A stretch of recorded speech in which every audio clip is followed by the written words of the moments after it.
Good morning, everyone. Thanks for joining. My name is Amanda Lee, and I'm the rate setting coordinator for Main Care, and I'll be facilitating today's meeting. We're going to get started with Dwayne. I'm going to give a couple more minutes to see if there's anyone else that joins before we kick it off.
All right, it doesn't look like we have anyone else in the waiting room, so we'll get started. Thank you for joining us today for the revised rate model for psychiatric residential treatment facilities, PRTFs. I want to take a couple moments to acknowledge how important it is to have providers join us for these rate determinations.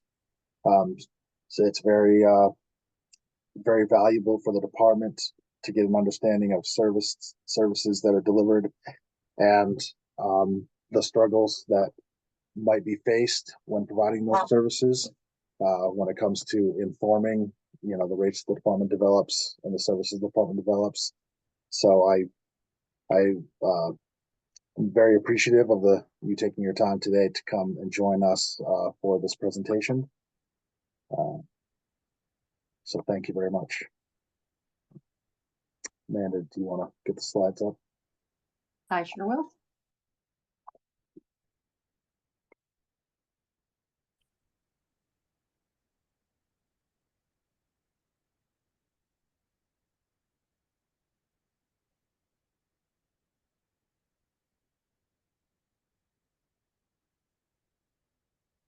All right. So as I stated, we're going to go over the changes that were made to the presentation that the department gave in June of 2023 for updates to the rate model. We'll start the agenda. We'll start with the introductions, go through the rate determination process, the background. Then we'll share the proposed rate and rate model, and then go on to the next action items. Next slide. So introductions. I'm Dwayne Parsons. I'm the manager of rate setting for the Office of Main Care Services. I'm joined by Amanda Lee, who already introduced herself, and Jessica Levesque, who is a project manager, rate reform analyst for the Office of Main Care, as well as the director of business analytics, David Jorgensen. I will pass it over to Henry from our policy team to introduce himself and his team. Hi, everyone. Henry Eckerson, Children's Behavioral Health Policy Manager for Main Care. And I believe Peter is on the call too, if he wants to introduce himself. Yes, Peter Kraut, policy writer. And I then think I'll kick it to Dean, I guess.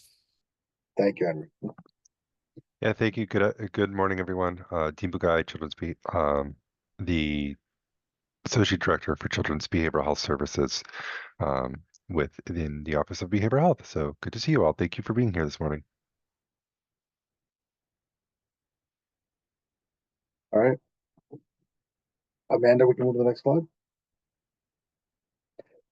All right, so overview of the rate reform process. The rate reform process is governed by Maine Law Title 22, Statute 3173J, which was enacted in 2022. Part of that overview is the law set schedule for regular rate review and adjustments for the services that Maine Care provides. It ensures the review of relevant state and national data to inform the rate models and payment models. Formalizes a clear process for rate determinations, which we've got a slide to go through that as well upcoming. It also establishes the subcommittee, Maine Care Advisory Committee, and technical advisory panel for collaboration with the department on the rate determinations and processes.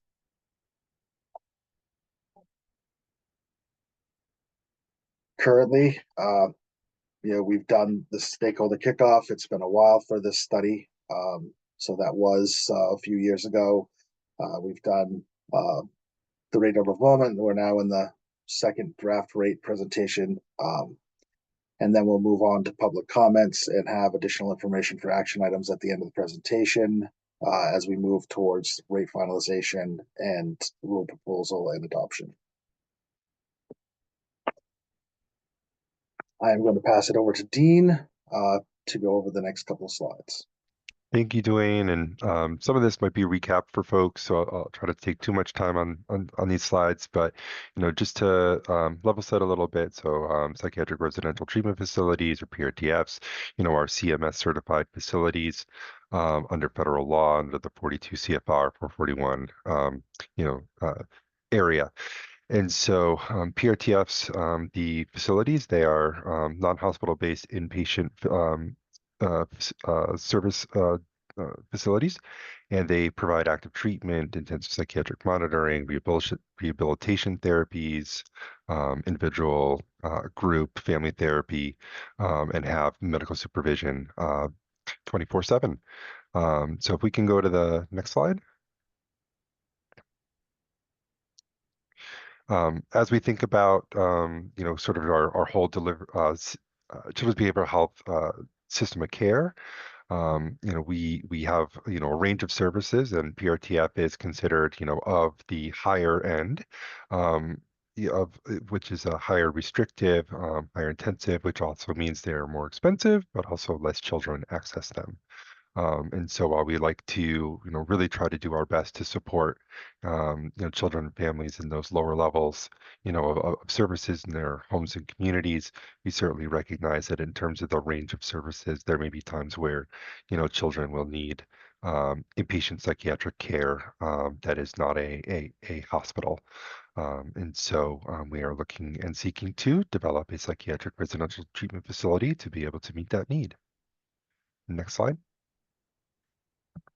And just to recap in terms of identified need and population, we do see a few different areas that a PRTF facility would be able to support within our system of care, particularly those youth that are needing non-hospital psychiatric treatment or a step down from inpatient hospitalization, youth that have been seeking or receiving treatment within any out-of-state PRTFs currently, so looking at transitioning youth back into state, or if youth are in other settings that may meet the medical necessity kind of criteria for this level of care. So a few different populations that we could see that could benefit from this service type.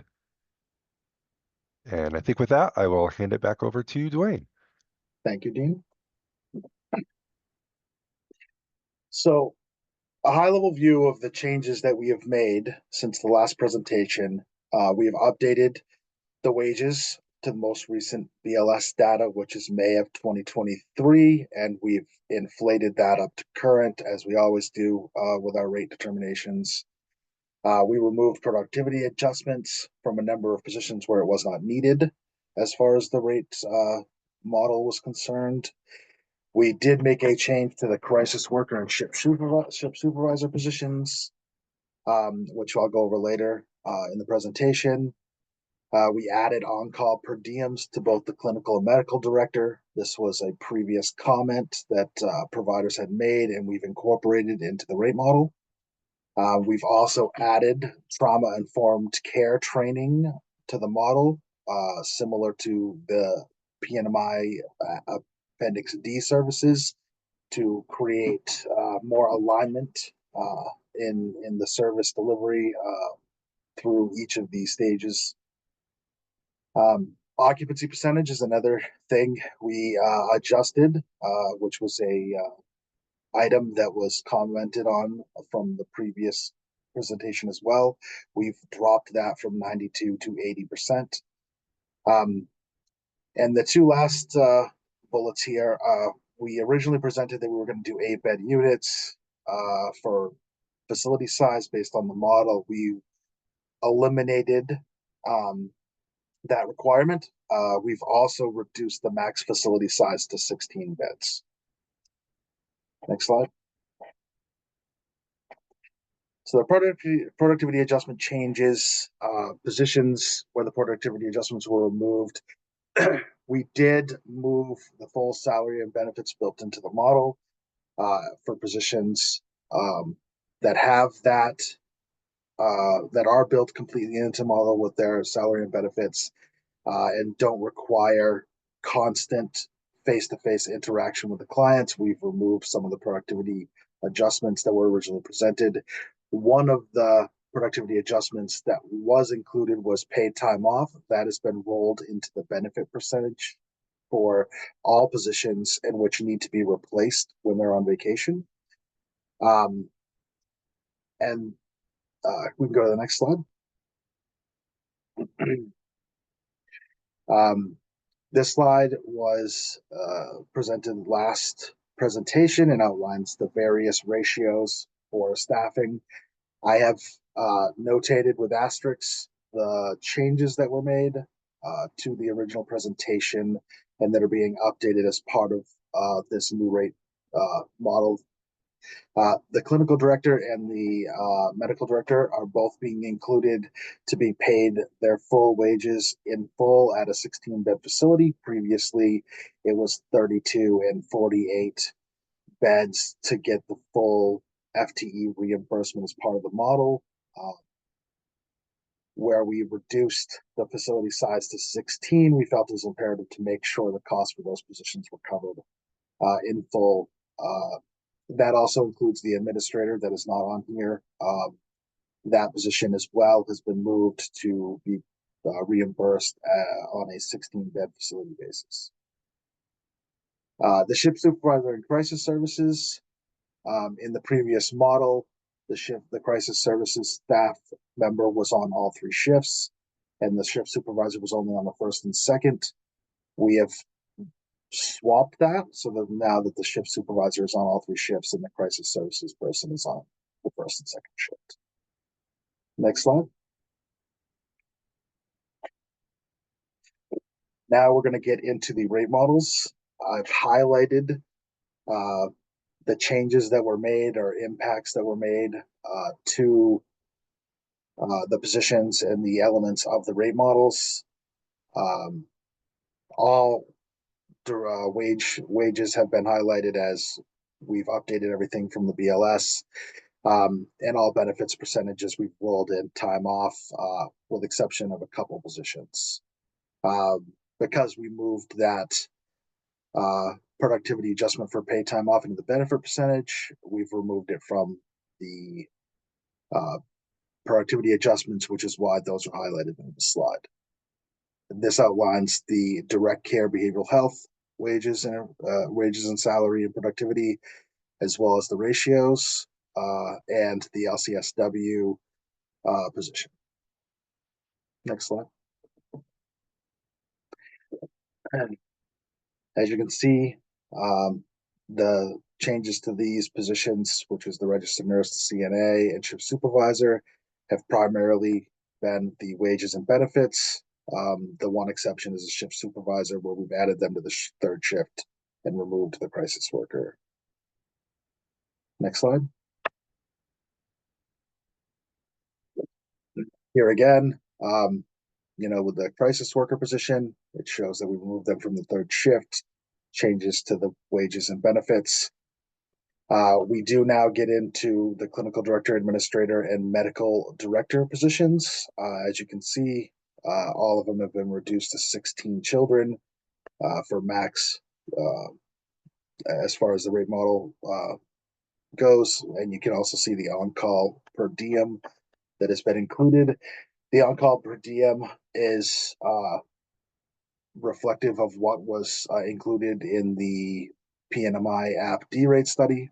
It has been inflated by the last couple years or since that model was implemented to update that per diem. Next slide. This is the trauma-informed care training costs.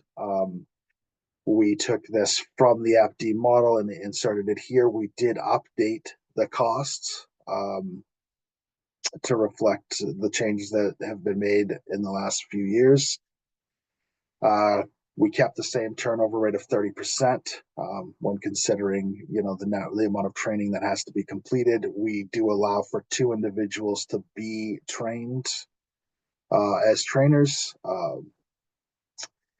One of those individuals is a clinic LCSW, and the other is one of the crisis worker positions. I don't know that we're going to require that those 2 positions specifically have to be trained, but that we did include 2. Next slide.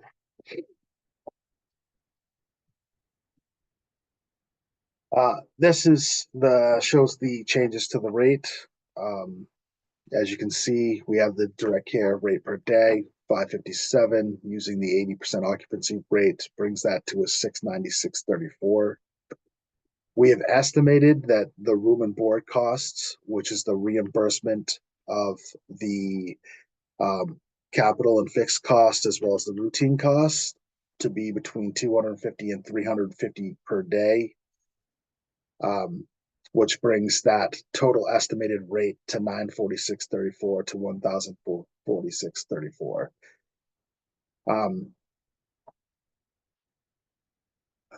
As I know, one of the questions from the previous presentation was around the room and board pieces, the routine rate and the capital rate.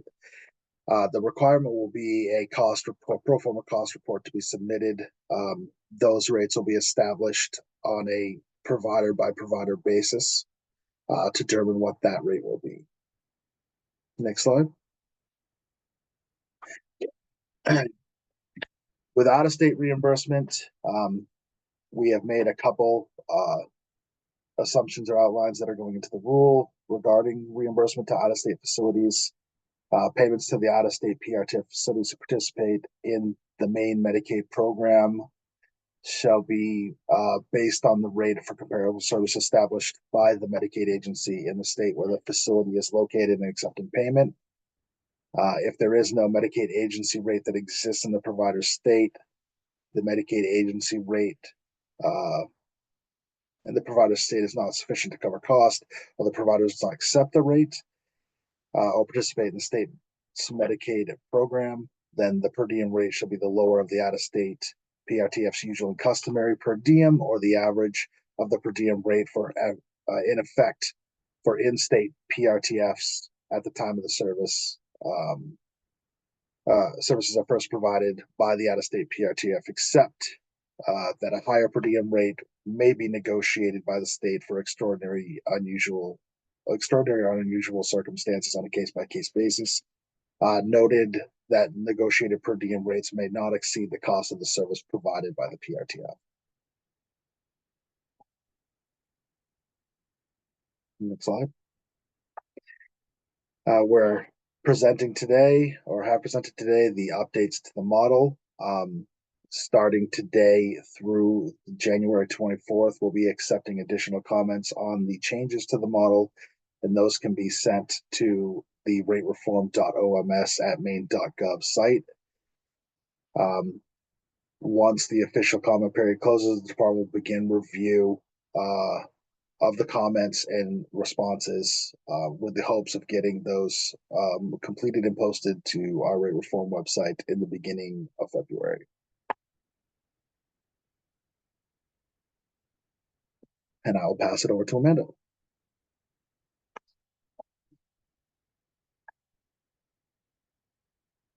You're muted, Amanda. I had to unmute myself. Sorry about the bar at the top. Hopefully, when these go out in the notice, you will have access to the slides from today's presentation.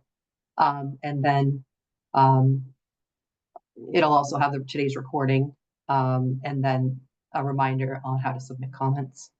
But for now, if you would like to make a comment, please use the reactions or participants from the meeting controls to raise your hand. And then we'll call on you in the order received. I believe I have to unmute you by sending you a request, so you would have to unmute your line. You can also use Alt-Y on your computer keyboard to raise and take down your hand. And those joining by telephone, you can press *9 on your keypad to raise or lower your hand, and then *6 will mute or unmute your line for those joined by telephone. We do want to try to keep the comments under 3 minutes so that everyone has the opportunity to provide comments. And it looks like Christy is up. Hi, yes, I was wondering if you could comment at all.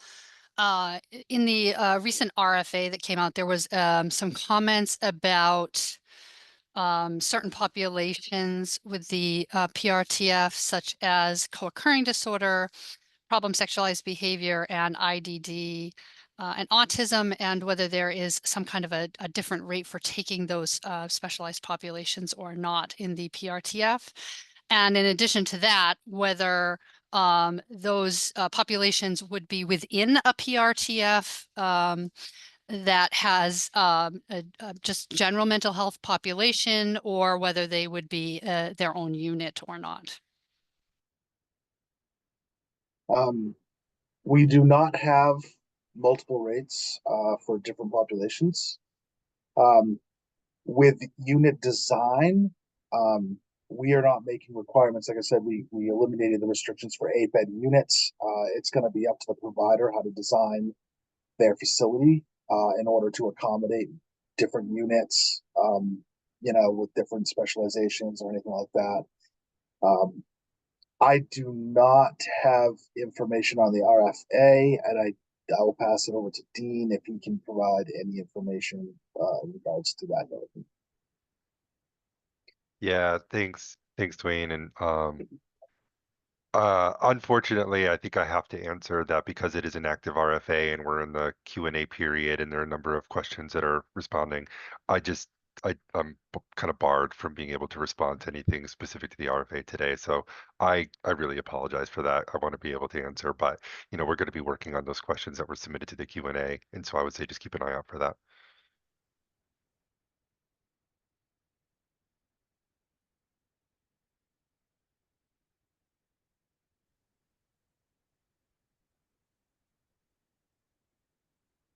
I think we have a hand raised, MKA. I'm not sure who you are, but go ahead. Yep. Go ahead. Can someone unmute them, because I can't see them? I'm not getting the Yeah, hand. he's unmuted. Okay. Hi, I'm Mark Kaplan. I'm medical director at Sweetser. To dovetail on Christie's comment regarding taking in some special populations, such as developmentally delayed kids or kids with sexually offending behaviors. To do that right, those require extensive trainings above and beyond the trainings to just work with behaviorally impaired youth, and beyond working with trauma behaviorally impaired youth. So is there any additional funding to help teams get evidence-based education to care for those populations?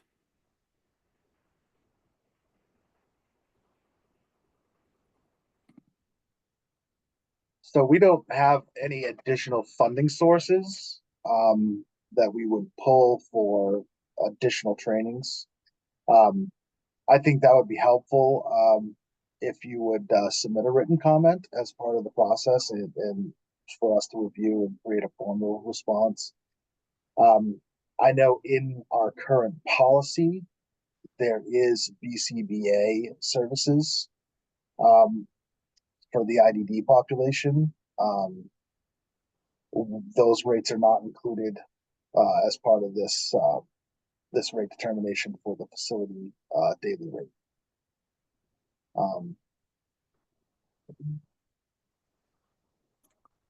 Thank you. So you're suggesting that any comments we make might advocate for that?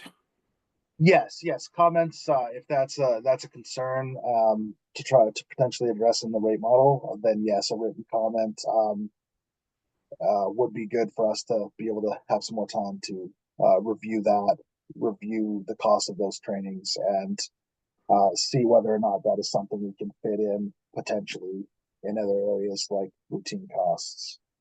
Thank but you. we'd have to- You're welcome.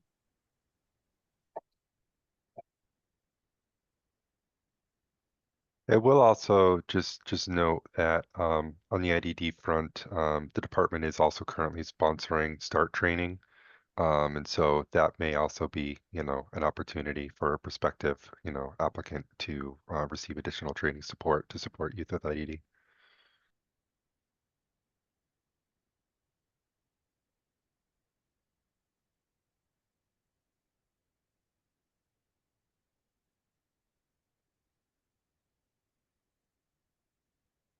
Christy?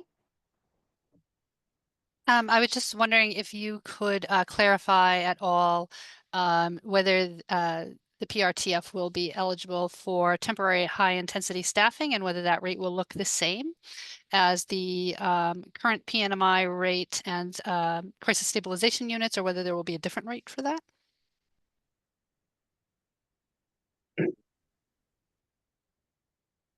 I would have to, I don't know if Henry, if we have that in policy right now to be included. I know that is something that we did, consider and we have talked about, inside the department, which would be billed separately.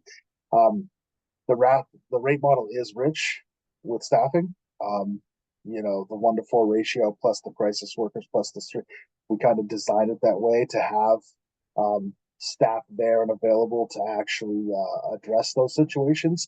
But I can see that potentially, with some more challenging individuals and members that, 1-to-1 high intensity staffing could be, needed. As far as separate rate, we don't have a separate rate now.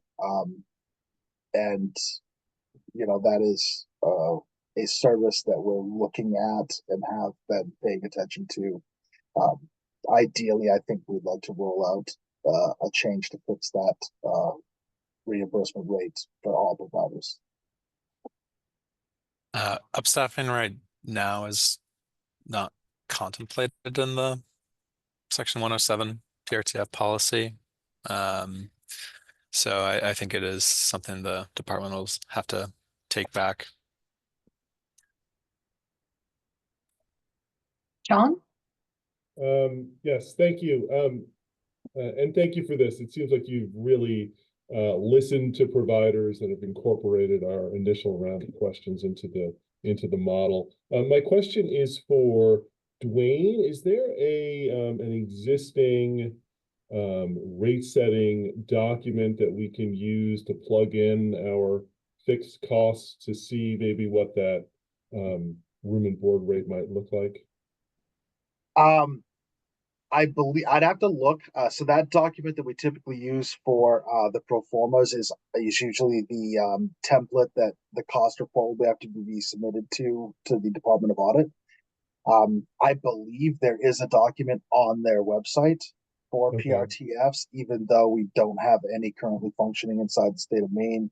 I believe that document was developed back in 2018, when the initial rate was developed for the service.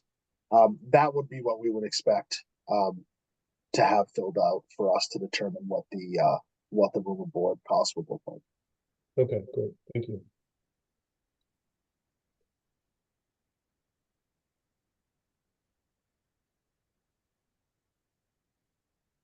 Christy. Sorry.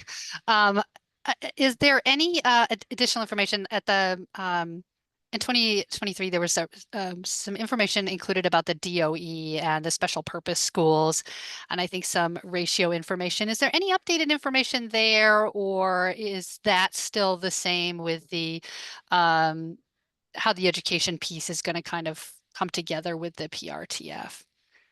It's just sort of on my mind because of the special purpose school piece. Right. The school funding will come from the Department of Education. We really Education. haven't had some considerations there as we focus just on the medical piece to make sure we're Great. delivering, a model that will be sufficient to cover those services. Awesome. Thank you. You're welcome.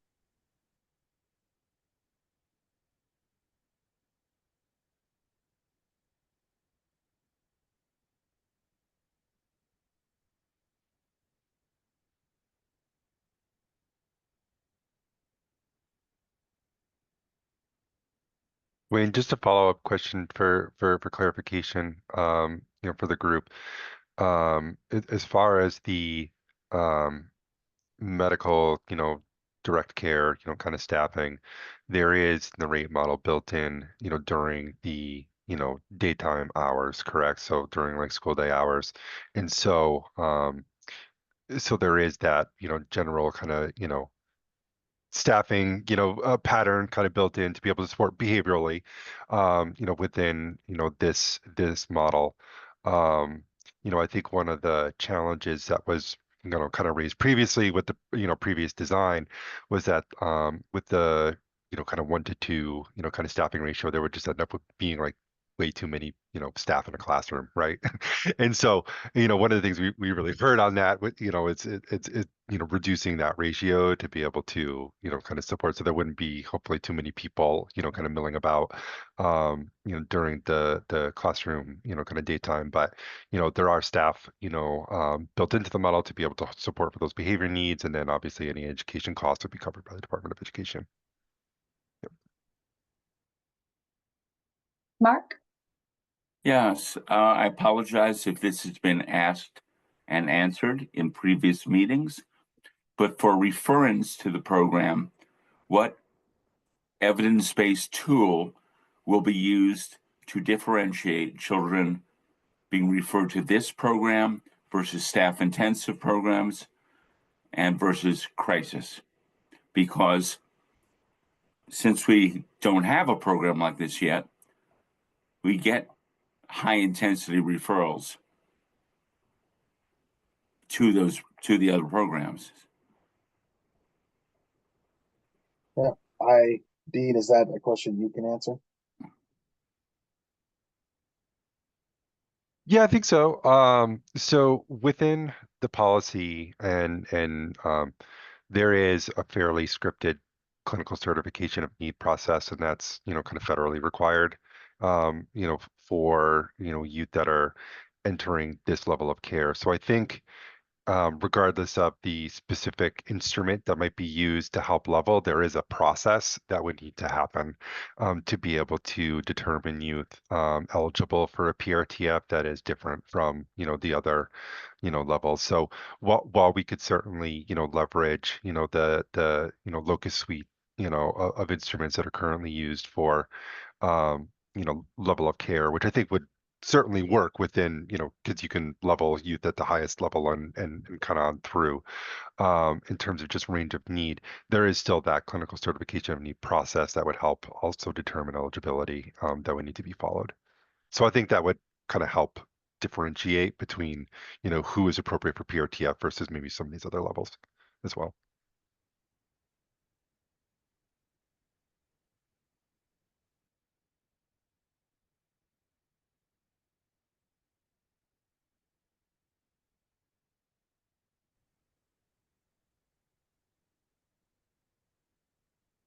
Any other questions?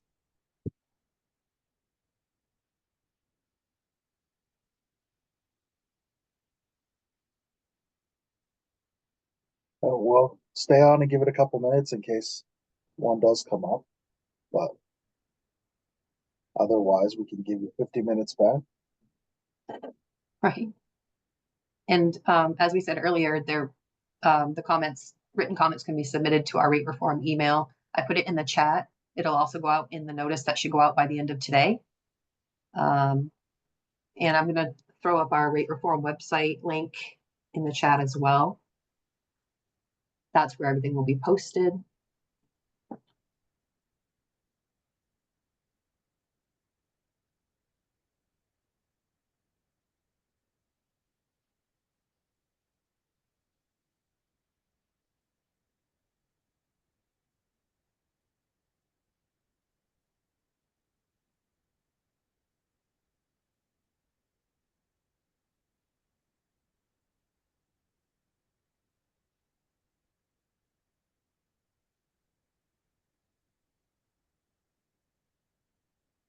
All right, well, doesn't look like we're gaining any more questions, so I want to thank everyone for coming today and for engaging and helping the department, you know, through this process. Like I said previously, it's, you know, what the providers bring to the table is very valuable to us when we're looking at rate volume development and understanding of the services and how they're provided and the concerns and struggles that providers are faced with. So we do deeply appreciate you taking time out of what is almost guaranteed very busy schedules to spend time with us. If you do have any questions, you can reach out to the department. We have, Mandy has put up the email address, but for questions that can be answered quickly, you can reach out to me directly as well for some of those answers. And I look forward to the comments and, you know, getting more feedback from everybody. So have a great day. Thanks, everyone. Thank you all. Thank you, Bye. folks.